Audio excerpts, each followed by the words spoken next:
ত্রিপুরা পুলিশের পুরুষ কনস্টেবল 92তম ব্যাচের পাসিং আউট প্যারেড অনুষ্ঠিত হলো আর.কে. নগরের এ. চন্দ্র রামারাও টিএসআর ট্রেনিং সেন্টারে।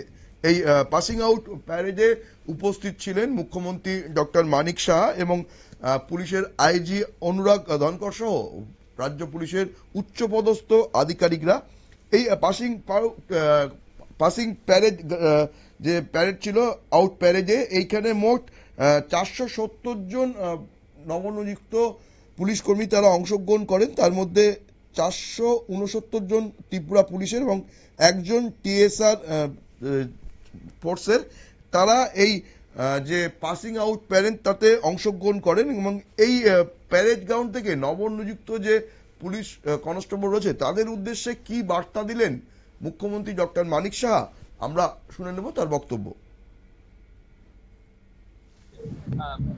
নতুন করে রিক্রুটমেন্টের কথা বললেন। ত্রিপুরা পুলিশের বর্তমান ক্ষেত্রে ম্যান পাওয়ারের খুব ইম্পর্টেন্ট।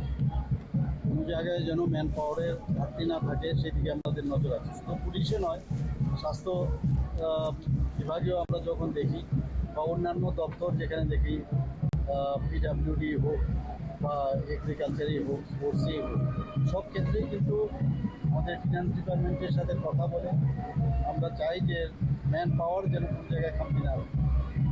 বিরোধীরা অনেক সময় চিৎকার করে যে এতগুলো এই হয়নি সেই হয়নি, কিন্তু আপনারা দেখেছেন এই সরকার আসার পর থেকে আমরা অলরেডি প্রায় ধরুন 21,000-এর মতো প্রায় এখন বর্তমানে আমরা চাকরি দিয়েছি এবং ট্রান্সপারেন্সির মাধ্যমে কোনো জায়গায় কোনো চ্যালেঞ্জ হয়নি, কোর্ট কেস হয়নি। তো এটা তো একটা আমাদের জন্য অত্যন্ত একটা বাড়তি পাওনা এবং যে স্বচ্ছতার মাধ্যমে চাকরি দেওয়া এটা কিন্তু টাফ জব, কিন্তু আমরা সেটা মেনটেন করছি।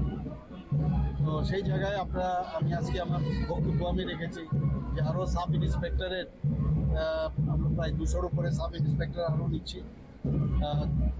সেটা খুব শীঘ্রই তার প্রক্রিয়া শুরু হয়ে যাবে। তাছাড়া আরও 900-এর আমরা শুনে নিলাম মুখ্যমন্ত্রী ডক্টর মানিক সাহার বক্তব্য। তিনি জানান যে স্বচ্ছতার মাধ্যমে যেভাবে নিয়োগ হচ্ছে তাতে কিন্তু রাজ্যে একটা নজির তৈরি হয়েছে। পাশাপাশি এই 470 জন যে নতুন পুলিশ কনস্টেবল পুলিশে যুক্ত হলো তার ফলে রাজ্যের পুলিশ প্রশাসনের শক্তি বৃদ্ধি হবে বলেই তিনি আশা প্রকাশ করেন। সংবাদ এখন এই পর্যন্তই। পরবর্তী সমস্ত খবরের আপডেট পেতে নজর রাখুন একমাত্র নিউজ ভ্যানগার্ডের পর্দায়। নমস্কার।